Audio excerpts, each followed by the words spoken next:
Nous continuons notre lettre à Timothée. On était en train d'aborder hier un sujet grave, compliqué et délicat. On les met de côté 2 secondes maintenant et on retourne dans cette lettre à Timothée qui a tous les charmes du monde. Elles font partie de mes lettres préférées. Elles sont peut-être moins géniales que la lettre aux Romains ou la lettre aux Corinthiens, mais je leur trouve un charme supérieur. Je ne peux pas m'en empêcher. On y va. Bonne écoute.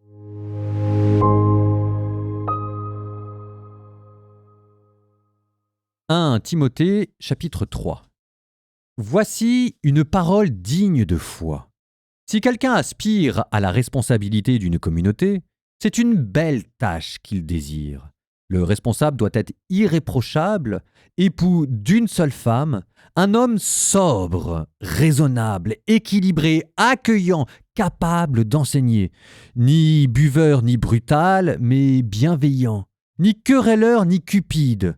Il faut qu'il dirige bien les gens de sa propre maison, qu'il obtienne de ses enfants l'obéissance et se fasse respecter.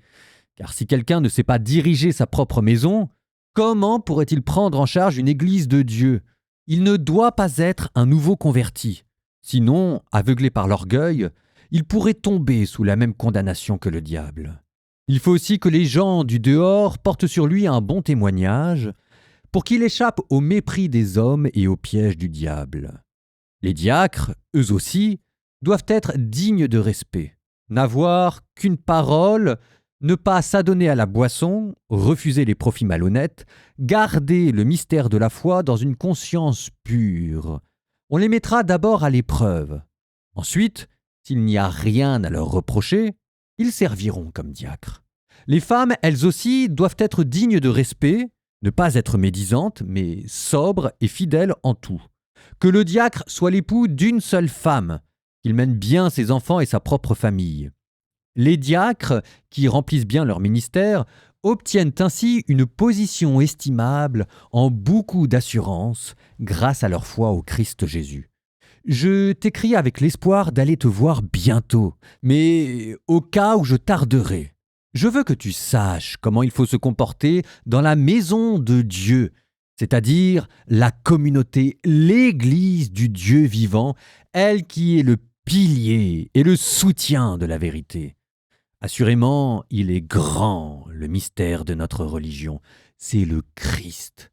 Christ, manifesté dans la chair, justifié dans l'esprit, apparu aux anges, proclamé dans les nations, cru dans le monde, enlevé dans la gloire. 1 Timothée chapitre 4. L'Esprit dit clairement qu'au dernier temps, certains abandonneront la foi pour s'attacher à des esprits trompeurs, à des doctrines démoniaques. Ils seront égarés par le double jeu des menteurs dont la conscience est marquée au fer rouge. Ces derniers empêchent les gens de se marier. Ils disent de s'abstenir d'aliments créés pourtant par Dieu pour être consommés dans l'action de grâce par ceux qui sont croyants et connaissent pleinement la vérité. Or, tout ce que Dieu a créé est bon, et rien n'est à rejeter si on le prend dans l'action de grâce, car alors, cela est sanctifié par la parole de Dieu et la prière. En exposant ces choses aux frères, tu seras un bon serviteur du Christ Jésus, nourri des paroles de la foi et de la bonne doctrine que tu as toujours suivie. Quant aux récits mythologiques, ces racontards de vieilles femmes, écarte-les. Exerce-toi au contraire à la piété. En effet, l'exercice physique n'a qu'une utilité partielle. Mais la religion concerne tout, car elle est promesse de vie présente et de vie future. Voilà une parole digne de foi et qui mérite d'être accueillie sans réserve. Si nous nous donnons de la peine et si nous combattons, c'est parce que nous avons mis notre espérance dans le Dieu vivant qui est le sauveur de tous les hommes et au plus haut point des croyants. Voilà ce que tu dois prescrire et enseigner. Que personne n'ait lieu de te mépriser parce que tu es jeune. Au contraire, sois pour les croyants un modèle par ta parole et par ta conduite, par ta charité, ta foi et ta pureté. En attendant que je vienne, applique-toi à lire l'Écriture aux fidèles et à les encourager, à les instruire. Ne néglige pas le don de la grâce en toi qui t'a été donné au moyen d'une parole prophétique quand le collège des anciens a imposé les mains sur toi. Prends à cœur tout cela. Applique-toi afin que tous voient tes progrès. Veille sur toi-même et sur ton enseignement. Maintiens-toi dans ces dispositions. En agissant ainsi, tu obtiendras le salut, et pour toi-même, et pour ceux qui t'écoutent.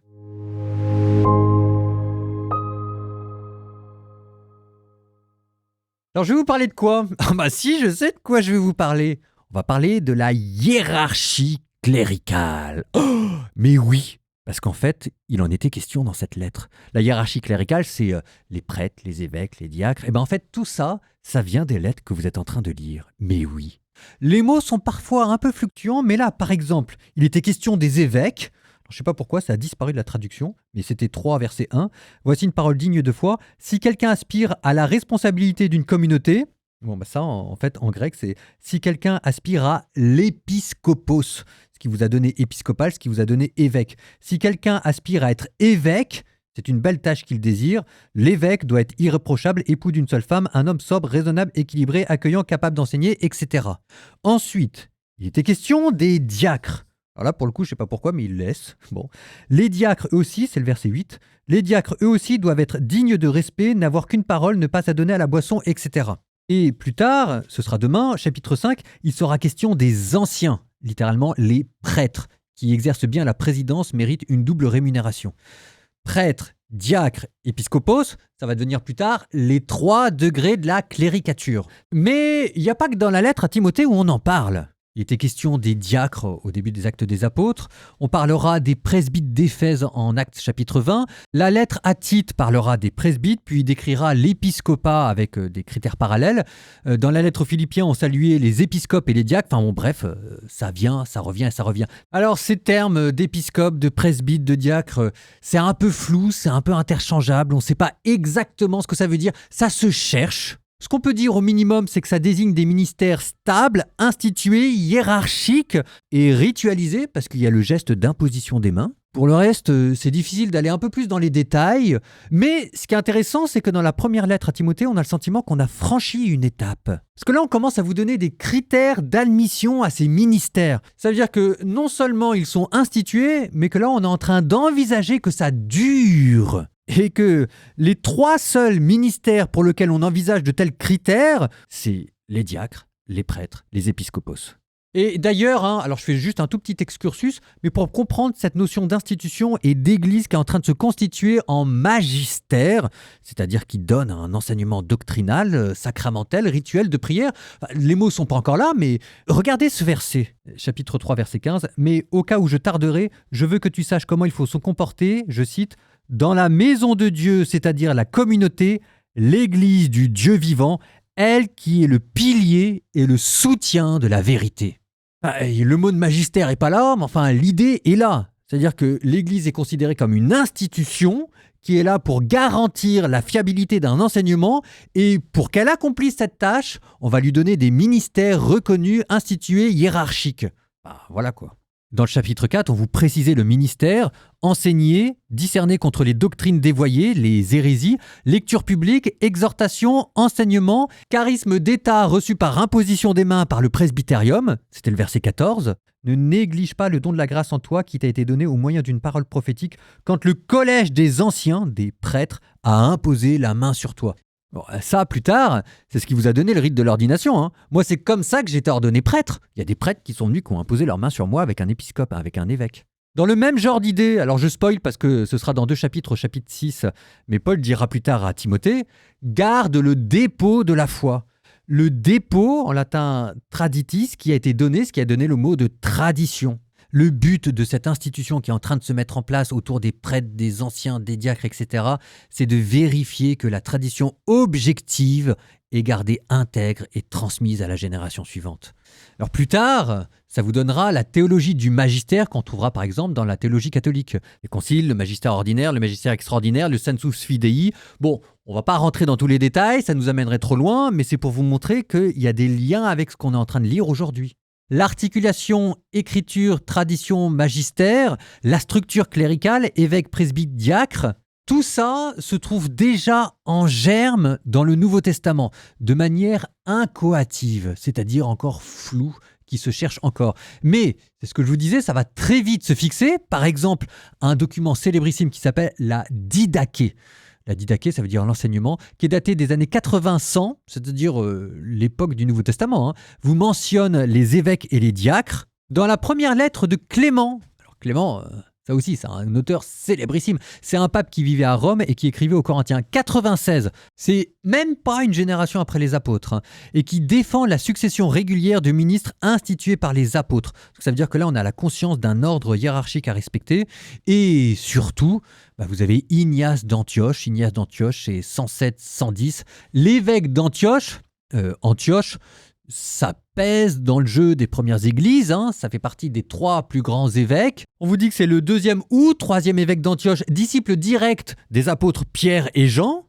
Et il écrit, je vous cite, entre autres dans la lettre aux Magnésiens, mais il y en aurait d'autres, efforcez-vous donc de faire toutes choses dans l'unanimité de Dieu sous la présidence de l'évêque qui tient la place de Dieu, des presbytes qui tiennent la place du collège des apôtres et des diacres et à qui est confié le service de Jésus-Christ.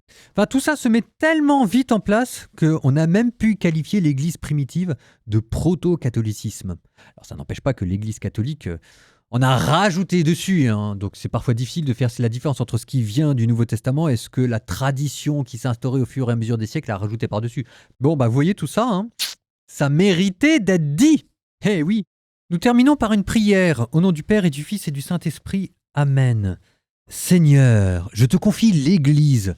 Je te confie l'Église invisible, celle de la communion de tous les croyants entre eux qui ne forment qu'une seule foi, une seule prière. Je te confie aussi l'Église visible, qui parfois est belle, qui parfois est moins belle. Et je te confie toute cette structure qui vise à garder intègre le dépôt de la foi. Je te demande, Seigneur, d'avoir des évêques qui soient attentifs, épiscopos, qui voulait dire vigilant. Je te demande, Seigneur, d'avoir des prêtres qui soient des anciens presbytéroi, c'est-à-dire des gens versés dans la sagesse. Je te demande, Seigneur, d'avoir des diacres, c'est-à-dire des gens qui servent. Je te demande, Seigneur, d'être moi-même dans ma propre vie un épiscopos, un prêtre et un diacre. Je te demande, Seigneur, que ce que je demande à ma hiérarchie et aux ministres du culte, je sois le premier à l'accomplir dans ma propre vie. Seigneur, garde-les en ta sainte garde et je te remercie pour eux, pour le don de leur vie.